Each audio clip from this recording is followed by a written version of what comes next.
L'orateur présente son centre de naturopathie, qui propose un cursus axé sur les neurosciences et la méditation. Il souligne l'importance d'une bonne définition des termes utilisés, notamment celui de la méditation, souvent confondu avec la simple respiration ou le fait de ne penser à rien. Selon lui, la méditation est un entraînement de l'esprit, une habitude à développer. Il explique que cela peut se faire partout, et pas seulement lors de cours de yoga ou de méditation collectif. L'objectif de la méditation, inspirée de l'enseignement du Bouddha, est de comprendre le fonctionnement de notre esprit et de dissiper les obscurcissements qui nous empêchent de voir clair. La méditation est un outil pour dévoiler les obscurcissements de l'esprit. En utilisant cet outil, on peut améliorer sa perception et sa compréhension de soi et de son environnement. Les neurosciences ont montré que l'esprit humain traite les informations selon deux modalités, ce qui est proche et immédiat, et ce qui est distant dans l'espace et dans le temps. La dopamine, un neurotransmetteur, est impliquée dans la motivation et la projection dans un espace abstrait, tandis que la sérotonine et d'autres substances sont liées au contentement de l'instant présent.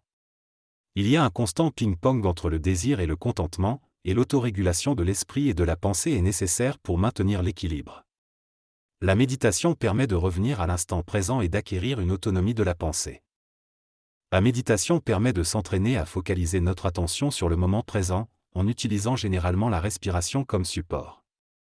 Cela nous aide à sortir de nos préoccupations et distractions, et à calmer notre esprit. Lorsque des pensées ou des distractions surgissent, nous revenons doucement à notre respiration, ce qui renforce notre capacité à rester concentrés. Ce processus d'entraînement mental nous permet de mieux comprendre le fonctionnement de notre esprit, d'apaiser nos schémas de pensée et d'obtenir une paix intérieure. Une fois que nous avons atteint cette paix intérieure, nous sommes mieux équipés pour faire face aux défis quotidiens et explorer notre véritable essence. Le développement personnel et la philosophie bouddhiste partagent ce parcours de connaissance de soi. L'impermanence, la causalité et la souffrance sont des notions que nous pouvons méditer pour approfondir notre compréhension de nous-mêmes et du monde. En bref, la méditation nous offre un chemin vers la paix intérieure et l'exploration de notre véritable nature. La souffrance provient du fait que nous agissons en basant nos actions sur une illusion.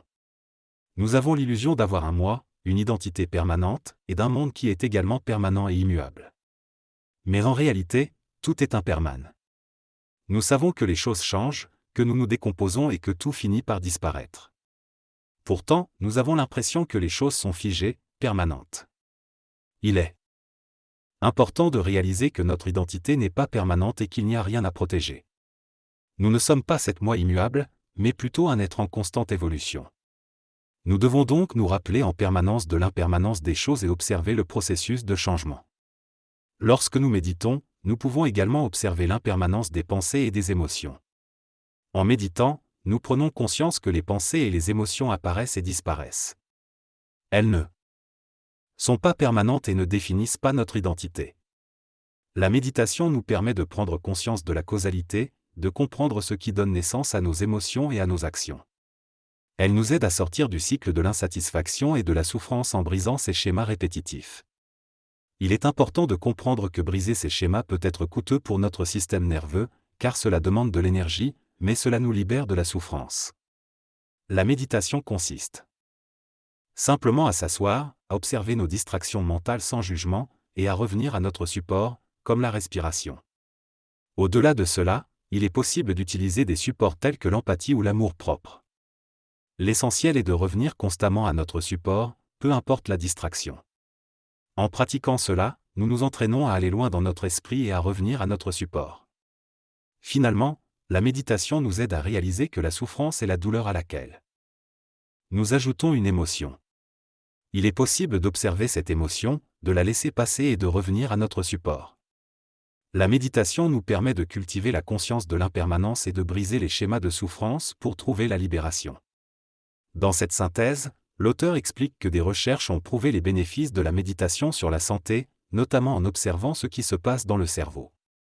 Les études ont montré que les méditants ont une densité de matière grise plus élevée dans le cortex préfrontal, qui est responsable de la régulation du comportement dans différents contextes. De plus, la méditation réduit l'activité de l'amygdale, qui gère la détection du danger, et renforce la connectivité entre différentes structures cérébrales, favorisant ainsi la régulation des émotions, des sensations et de la physiologie. La méditation semble donc avoir des effets positifs sur la gestion du stress et de l'anxiété. On aborde le sujet des influences du corps sur les émotions et des émotions sur les pensées. Les picotements, les douleurs et autres sensations physiques remontent au cerveau, ce qui impacte nos émotions. Par exemple, si on a mal au ventre, on peut se sentir plus triste ou malheureux, et si on a une migraine, on peut se montrer plus colérique. De plus, les émotions influencent également nos pensées, de sorte qu'on peut avoir des pensées plus négatives ou positives en fonction de notre état émotionnel. La méditation permet d'améliorer ces connexions internes entre différentes structures cérébrales, telles que le cortex préfrontal, l'insula, le thalamus, l'hippocampe et les amygdales. Cette pratique demande du temps et de l'exploration, mais une fois maîtrisée, elle ne nous abandonne jamais. Enfin, le Centre Naturopathie et Hermès propose des formations pour ceux qui souhaitent approfondir leurs connaissances dans ce domaine.